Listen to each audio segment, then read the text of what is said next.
Bonjour et bienvenue sur la route des questions. Comme vous le savez, j'ai commencé mon entraînement de course à pied. Et ce matin, en augmentant donc tout simplement la durée, j'ai à un moment donné commencé à avoir des pointes. Et donc la question c'était un peu de, quand je courais, de savoir si je devais m'arrêter ou pas, est-ce que je devais continuer, est-ce que je devais m'accrocher dans cet objectif d'aller aller plus loin en autant de temps. Voilà, et donc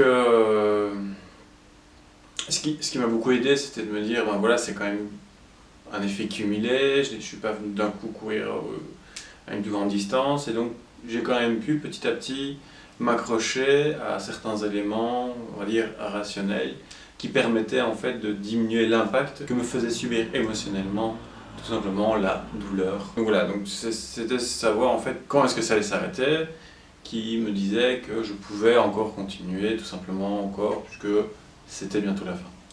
Et alors la question que je me suis posée, c'est qu'arrive-t-il réellement en fait dans la vraie vie en fait? On ne sait pas réellement quand est-ce qu'il faut vraiment abandonner, puisqu'au final on ne sait pas quand est-ce que les choses vont finir par être accomplies, réussies. Et là, c'est un peu toute la question, c'est la question que je vous pose aujourd'hui.